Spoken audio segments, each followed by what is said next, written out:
Hi, it has actually been long. The pandemic issue has dragged football so long that everybody has been waiting, everybody has been feeling so bored, thinking about what next to do. And to God be the glory, we are back with a bang once again. I remain yours, Marvelous Cyril. I've been self isolating for quite some time, so it hasn't been that easy for us.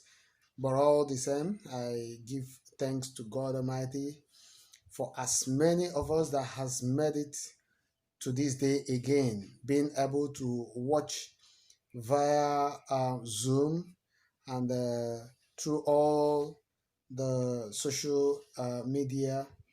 I bring you all greetings, and we say RIP to all departed fans and esteemed viewers all over the world. Once again, I say good morning, good evening, good afternoon from wherever you are domiciled. Uh, Today, I want to just reflect on the last game played by Arsenal. Our dear club has been totally outclassed by both big and small teams. It's not a big surprise anyway, because actually, as a supporter, as a fan, so many people will always, want to be direct, and some will digress a bit. When it comes to supporting your club, you always want to say, my club, we are going to do well and things like that. But this time around, it's better to say the hard truth. And so many people would be thinking, how could it be that your club is going to be playing with another team, and you are going to be giving support to another team? But that's natural. It's not that you are giving support anyway, but it's just that um, when it happens this way, you know very much well that you are not doing well, you're not going to win in a particular game. You move on, and that is life. So as I'm talking to you now, I'm not trying to be biased, of course, you know that, and I've always been transparent when it comes to judging my team. I always say it, and we don't have balance. Of course, you know that we don't have balance. And considering the result of the first game after the pandemic, you can be able to agree with me that on that very day we played against Man City, everybody would have been very sure that we are going to lose. Certainly, with or without pandemic, we would have lost. Even it would have been worse if we had played this game, uh, uh, uh, uh, you know, before the pandemic itself started. So, but all the same, you can see the depth in the team. We don't have any depth. We don't have anything. When it comes to class, Arsenal has derailed. We've gone beyond the ordinary.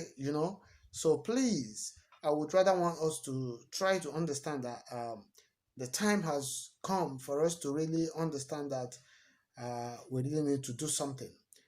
We really need to do something. Honestly, we really need to do something in terms of the structure, in terms of buying of players, in terms of setting up the owner of the team, and every other areas. We have turned into buying some mediocre players, that some players that are not even as no without disrespect. Some players that wouldn't be making it even in Aston Villa, in Newcastle, in Brighton and Hove and all that. Players that are not qualitative enough, to represent such teams are the people that are playing in Arsenal. And not just playing in Arsenal, they keep, giving orders on, you have to give me contract and things like that. There was a time when you come to Arsenal, people like Saka, Saka is a very nice guy. We know that. He's a very nice upcoming player. But people like him doesn't hold Arsenal on when it comes to contract. You understand? But look at him. For how long now? For how long? His contract has always been, I'm going to sign today, I'm going to sign tomorrow. A little boy of that man, that is just the level where we have kept ourselves. And you think about the big players we have, if not Aubameyang and I think Pepe and Lacazette. I think We don't have any other big boy there. Of course, you know that. So when you come to our defensive midfield department, we don't have any commander. You come to the attacking midfield, we don't even have anybody. We keep gambling on either playing Willock, trying to seek for somebody. We actually don't have anybody in that creative part of our midfield. And Ozzy is just there lying wasting up. So it's a big call. It's a big call. Just look at our game against Man City. Just look at how Arsenal was outclassed completely. That is just the simple truth. That is just the simple truth. We were completely outclassed.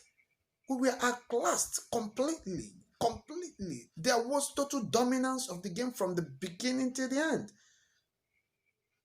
At what time could we say that in this game that we had it going on our side? No point. Lacazette had no shot on target. You understand? You look at Aubameyang, no creativity coming from the midfield. You see Aubameyang always tracking back. Our strikers tracking back. People like Pepe couldn't play. People like Martinelli couldn't play. We started with Mari going off injury. We started again. I think Xhaka going off injury. In our second game, now we've analyzed the first game because I don't want to go deep into that. Our second game, against who?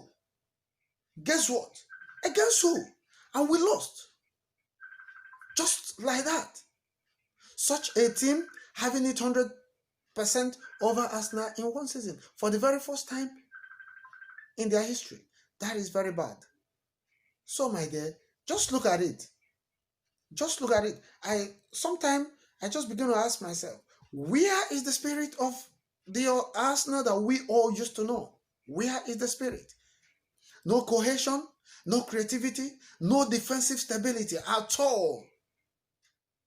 In the second game, just look at the way our keeper, was again sidelined with injury. So tell me, we keep on changing and changing and changing. Now, David Luiz, let us come to reality. If we sold a player like Giroud to Chelsea, and we took David Luiz, who actually made the right choice? Chelsea did. I'm not comparing them because, after all, this one is a defender, this one is a striker. But Giroud has contributed better off than what Luiz. Luiz has completely killed us the more. No, he's a nice player, no disrespect. But Luiz has character problem, attitude problem. And you cannot correct it. There is a time in a player's career where he goes on and on and on with his mistakes. You can't correct it any longer. Unless once in a while, on a very good day, Luiz is an exceptional player. No argument about that. But Luiz is not good enough for us. He is not good enough for us. Could you imagine a player of his quality at such point being brought into the team and making some careless mistakes, schoolboy mistakes, that the young ones in the team should be looking up to him, to be correcting them, giving them direction, and they are now the people that are telling him, guy, you should take it easy. It has to be this way, it has to be that way. Luiz has overgrown some of those careless mistakes, honestly. So, my brothers, I think it's actually high time for us to start thinking about what to do. We need total overhauling. Defensive midfield position, there are big questions. Attacking midfield positions, there are big questions. The creative midfielder himself, the overall number 10, that one is a no-go area. Then the central defense of Arsenal, this trade department is very, very, very important. The attacking midfield, when I mean attacking midfield, I mean number 10, super number 10. We have grown beyond, trying to seek for anyhow player that if it could cost us 5 million. No. We've gone beyond that. We need a super striker, a super attacking midfielder, a super defensive midfielder, super defensive central defender. 5 and 6. We don't even have one. The ones we have there, they are all worn out. We don't have one. We just need 2. We need, so as to be backed up with any of the ones that will be left. Because for me, Mustafi need to go. Lewis need to go. I think Mavropoulos has to go from the loan where he is. Socrates equally needs to go. That's just the simple truth. In the defensive midfield, for me, Xhaka needs to go. That's just the simple truth. Xhaka needs to go. We can allow Torreira to be with Guendouzi. Let them be coming, let them be learning it. You understand? We can. Number 10, we don't even have. Willock cannot improve. He cannot do it. For me, to the best of my knowledge, let him go on loan. Or we sell him. If we can sell Iwobi in order to accommodate Willock, then who has made the bet? Who has made the best choice? I think Everton did. Willock should go. For me, then we start from there. We need about 4 players, 4 quality players, if not 5. Then we move on from there.